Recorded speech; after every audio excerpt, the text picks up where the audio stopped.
뭐 이런 건데요. 뭐 그런 문제점을 찾을 수가 있는 게 되고요. 또 이 빅데이터 시스템을 통해서는 기존 상품과 또 우리 경쟁사가 누군지도 궁금해요. 예컨대 고객들이 우리 브랜드, 제가 아모레 플러스 쪽에 산화수에 관심이 있으면 산화수는 SK들이 굉장히 상품력이 보습력이 뛰어나, 뭐가 어때? 이렇게 고객들이 나의 브랜드와 경쟁의 브랜드를 어떻게 언급하고 있는지를 가지고 경쟁력을 분석할 수 있어요. 누가 경쟁사냐? 그러니까 우리가 많은 질문을 하는데 고객사도 이런 질문을 하죠. 나는 도대체 누구하고 경쟁하고 있을까? 뭐 경쟁사를 알아야 되잖아요. 그렇죠?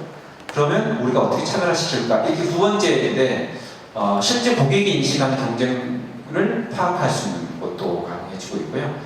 물론 이제 세일즈 프로모션 전략도 수립할 수가 있습니다. 그 다음에 소비자들에게 어떤 효용을 전달하냐, 이건 뭐냐면요, 특히 OTC 프로덕트 또는 건강보조식품들, 저희가 소재형 있잖아요. 비타민, 홍삼에는 여러분 어떤 효과가 있을까요? 굉장히 많잖아요. 면역성, 기록회복, 두뇌 발달, 뭐 다양하게 있어요. 근데 내가 이걸 뭐라고 얘기할 거냐? 그 다음에 이제 이런 그 다이어트의 성분 중에는 우리가 다이어트라고 쓰면 좋겠는데 못 쓸 때는 성분을 얘기해요. 녹차에 수출한 무슨 카테킨 성분. 뭐라고 얘기해야 되지? 이렇게 얘기할 때 좋은 예로도 이런 것 사례도 있습니다. 프로모션을 하려고 하는데 커뮤니케이션 전략인데 제가 이제 5월달에 어버이날에 이벤트 상품 기획을 하고 싶어요. 그러면 내가 뭐라고 이 상품 타이틀을 달아서 고객이 검색하고 쇼핑을 해야 할 건지.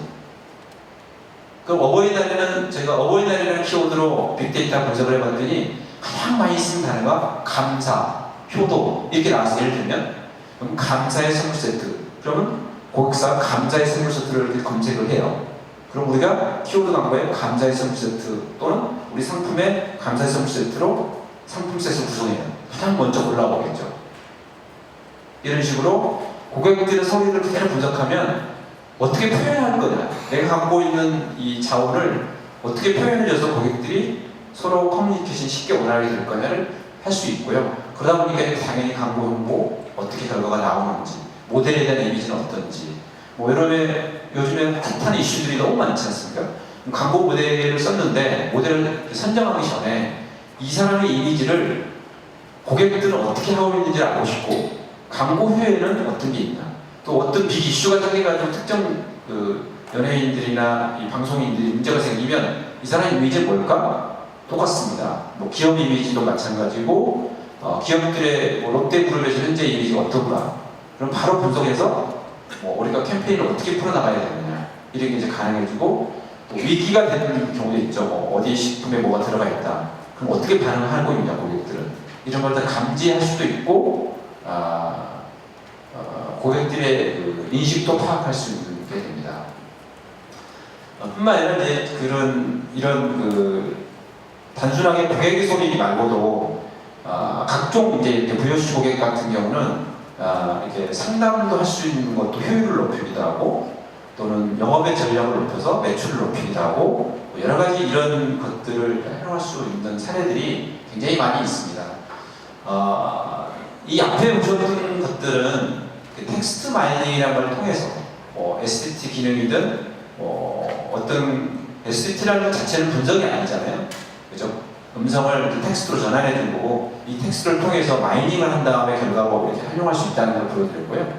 또 하나는 이제 여러분도 CRM도 많이 들어보셨지만 요즘은 이제 데이터 마이닝 시대가 왔습니다. 텍스트 마이닝 말고도 데이터 마이닝을 통해서도 많은 걸 활용할 수 있는데요. 특히 많이 쓰고 있는 예를 이제 제가 보면, 여러분 아마존에 성공 사례도 많고 잘 알 겁니다. 여러분이 어떤 쇼핑을 쭉 하면은 여러분 카드사도 그렇게 많이 나오고 있고요.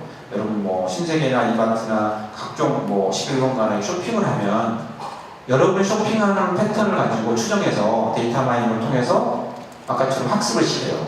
그러면 동일한 쇼핑을 하면은 이 사람이 넥스트 관심 있는 품목이 뭔지를 우리가 추정해야 되는 거예요. 그래서 메일을 보내주거나 문자 발송을 해주는 거죠. 그 유명한 사례가 아마존에 갔더니 어떤 그 학생이 이렇게 아버지의 핸드폰을 가지고 있었는데 아버지가 핸드폰을 문자를 보니까 출산 관련된 쇼핑을 추천했다는 얘기가 나오잖아요. 이 친구가 쇼핑한 패턴을 보고 여기서 아마존에서 메일을 날린 거예요, 문자를. 이 친구가 그 아버지가 휴를 했어요. 우리 자녀에게 미성년자에게 이런 문자를 듣는 건 안 되지 않냐. 근데 실제 알아보니까 자기 자녀가 임신을 했더라. 이런 식의 데이터 마이닝이죠. 대표적으로 개별형 상품을 추천할 수 있는. 그러니까 그 사람의 상품의 쇼핑 패턴을 데이터 마이닝을 통해서 하면은 유사한 형태로 계속 학습을 시켜요, 기계한테. 그래서 오픈소스 형태가 많이 있죠. 뭐 R 패키지도 있고요, H2도 있고, 좀 패키지를 이용해서 이렇게 예측도 하고요. 또 고객의 유입과 이탈, 여러분이 똑같습니다. 어떤 데이터를 계속 반복했더니 이 사람은 이탈을 하더라. 그럼 이제 데이터를 가지고 저희가 모형을 만들면 이런 경우는 이탈 가능성이 없다. 그래서 카드나 각종 여러분 회원들 이런 거 할 때 관리할 수 있는 거고요. 기타 지금 기상예측도 다 이렇게 하고 있죠. 각종 변수를 써서 데이터 마이닝을 하면은 이래라는 변수가 들어오면 지금 비가 올 확률이 얼마 이런 것도 다 가능해지고 있고요. 보험 사기 같은 이런 것들도 이래라는 게 발생하는 경우는 이 사람은 사기 가능성이 높다 이런 걸 예측하기도 하고요. 소비자들의 패턴, 여러분들의 헬스케어에서는 여러분들의 문진표를 가지고도 이렇게 데이터를 가지고 나는 어떤 병에 현재 가능성이 있다를 진단하는 이게 다 데이터 마이닝의 케이스로 활용하는 사례들이 되겠습니다. 그래서 오늘은 제가 이 모든 것을 설명드릴 수는 없고 실제 텍스트 마이닝을 통해서 마케팅 쪽으로 어떤 분석이 가능해질까 지금 저희가 쭉 설명드렸던 이 플랫폼을 이용한 건데 이제 일반 플랫폼이 아니라 아까 말씀 클라우드 기반에 있는 되게 자유도가 높고 전문가들이 쓸 수 있는 플랫폼이죠. 저희한테는 이 분석이 되면 어느 정도 데이터가 들어오냐면 지금 마인드랩에 있는 이 엔진에서 돌아가서 데이터의 소스는 다양한 데 있겠죠. 어떤 데이터도 접근해서 저희가 데이터를 콜렉팅하면 1차 데이터를 가져옵니다. 그러면 마인드랩의 이제 서버에 가면 저렇게 아까 잠깐 시연해 보셨던 거에 이런 것처럼 저희가 이제 저희 우리 연구원들이 우리는 무슨 분석을 해야 되겠다 주제를 잡고 고객이 아까 우리 신제품의 동향이 어떠니까 이번에 신제품이 이렇게 있으니까요. 어떻게 무슨 분석을 해야 되겠다. 포지셔닝 분석을 해봐야겠다.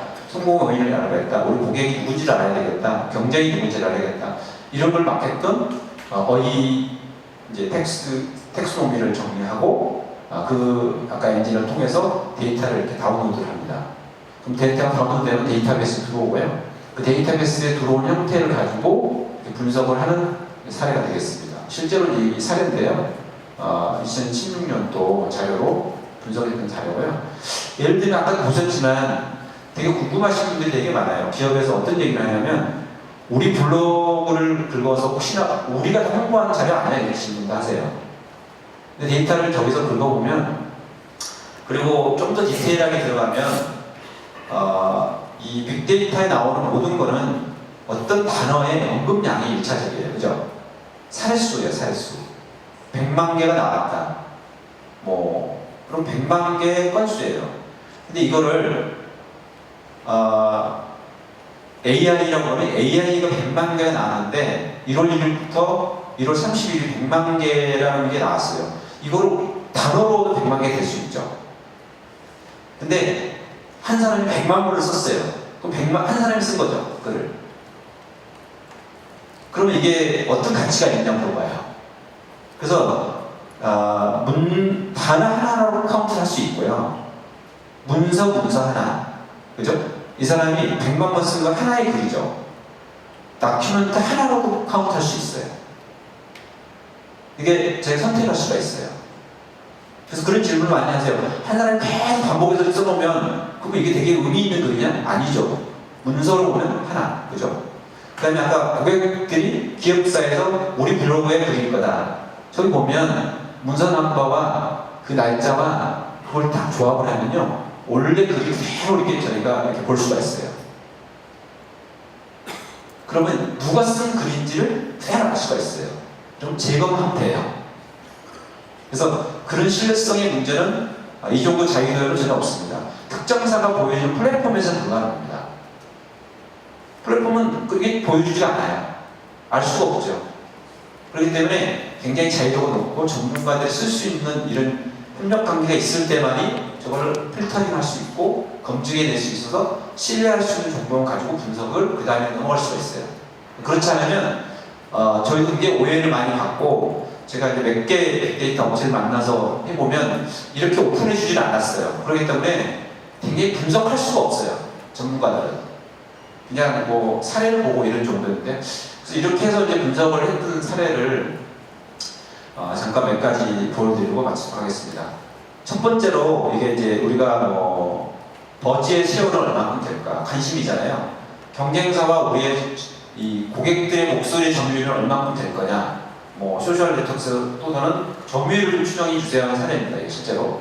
그래서 이게 치킨 브랜드인데요. 특정사가 요구를 했어요. 그래서 트윗하고 모바일 SNS 트윗하고 블로그에서의 쇼를 보여준 거예요. 3개사의 점유율을 버즈 점유율만 재본 거예요. 지금 기간별로 있잖아요. 그죠? 2016년 첫 번째 주부터 저희가 16주까지를 해봤어요. 이렇게. 그러면 이렇게 보시면 국내, BHC 이쪽 있어요. 이렇게 점유율이 우리가 지금 현재 블로그에 트윗에서는 얼마큼 점유율을 점하고 있구나. 우리 브랜드가 이게 다 그 단어 베이스가 아니고 한 사람 한 사람의 문장을 기준으로 이 패턴을 한번 봐보시고요. 그 다음에 블로그라는 게 있어요. 이렇게. 국내 치킨이라는 게 저기 사례고 점유율로 계산하면 점유율이 되겠죠. 제가 트윗하고 블로그하고 이렇게 두 가지 또 새 브랜드로 이렇게 보여드리겠습니다. 패턴이 굉장히 다르죠. 트윗은 잘 보시면 트윗은 주간 단위로 이렇게 피크가 있어요. 틱이 있어요. 블로그는 그렇지 않아요. 여러분이 기사화시킬 때 SNS 광고 굉장히 중요하다고 그러잖아요. 얼마나 빨리 잊혀질 수 있냐. 단기적으로 노출, 단기적 인식 이게 딱 있어요. 이게. 그래서 저희 고객사는 이걸 가지고 트윗이나 페이스북에 해야 할 광고의 멘트를 따라잡고 있고요. 블로그는 그렇지 않잖아요. 지속화돼요. 이렇게. 그래서 굉장히 전략적으로 다르게 활용한 사례예요. 단순히 점유율만 보는 게 아니라 이런 걸 분석할 수 있어 제가 전략을 제안할 수 있는 사례가 이렇게 단순한 버즈 분석이지만 이렇게 점유율도 다 재볼 수 있어요. 기간별로. 제품별로도 볼 수 있고요. 그리고 더 들어가서 보면 이제 질문을 해요. 왜 저때는 경쟁사가 저때 트윗에 활성화가 됐을까요? 저 원인을 알려주세요. 이렇게 얘기를 해요. 그래야 저희가 대응을 해요. 이렇게 딱 하겠죠? 저희가 들어가서 온 거를 다 찾아보면 그때 무슨 이슈가 있었는지를 알 수가 있어요. 분석을 하면 그때 제품을 출시했는지 홍보를 했는지 뭘 했는지 이렇게 나옵니다. 마찬가지로 얼마 전에 그 SNS에 하도 치밥 여러분 아시잖아요. 가장 화두가 됐던 이 치밥의 사례를 제가 분석해 본 거예요. 그러면 이제 이런 거는 단순히 버즈량을 가지고도 이제 우리가 자꾸 어떤 그 빅데이터를 가지고는 버즈를 통해서 기업 평가를 해놓아서 리포트를 하고 있는 데가 있더라고요. 유료화를. 근데 이거를 인용한 사례입니다. 이렇게 버즈량을 가지고 주가의 양 이런 걸 가지고 자기들이 모델을 만들었다고 하는 건데요. 신뢰성은 별로 가지는 않습니다. 그러면 이 일을 똑같이 제가 이제 치밥 아까 잠깐 설명드리다 말았는데 이 치밥이라는 게 성공을 했어요. 굉장히 화두가 됐어요. 얼마 전까지. 왜 그랬을까? 제가 분석해달라고 분석을 해봤어요. 언제 관심이 SNS에 생겼는지 보니까 한 2월, 3월 달에 생겼어요. 그 전에도 관심이 좀 있다가 이미 있었어요. 이게 뭐 그때 갑자기 화두가 되긴 했지만 왜 그때가 됐지? 제가 찾아봤어요. 그때 무슨 일이 일어난 건지 이렇게 원인을 찾아서 이때 이런 이슈 때문에 발생을 했다. 근데 왜 저때 저 이슈가 발생에 성공을 했느냐? 저희가 세 가지 원인을 분석을 했어요. 첫 번째로 국내에서 볼케이노의 신제품을 출시를 했어요. 그때. 근데 저게 마그마 소스라는 걸 줬네요. 그리고 SNS 캠페인을 했어요. 또 저희가 다른 방법을 쓰다 보니까 한국인들은 굉장히 매운 맛을 좋아해요. 거기다가 항상 치킨을 먹으면 저희가 분석을 보니까 사람들 뭔가 부족하다고 얘기를 하고 있었어요. 거기다 우리가 또 하나 최근의 열풍은 오디슈머잖아요. 국방하고 소셜 쿠키 계속 따라해서 자기가 해보는, 그리고 자기 레시피를 만드는, 이게 트렌드가 한참 있었을 시점에 이걸 이용해서 이 3박자가 맞아서 성공을 했습니다. 예, 한국인들의 선호하는 매운맛이 이 정도 이미 있었거든요. 니즈가 있죠. 그 다음에 신제품이 출시했는데 이때 뜰 때 보니까 이 국내라는 데가 제일 1등으로 떠 있는 거예요. 그죠? 그 다음에 볼케이노의 마그마 소스. 저 마그마 소스가 없었으면 뜨지 않았겠죠. 이 회사는 매출이 딱 2배가 됐어요.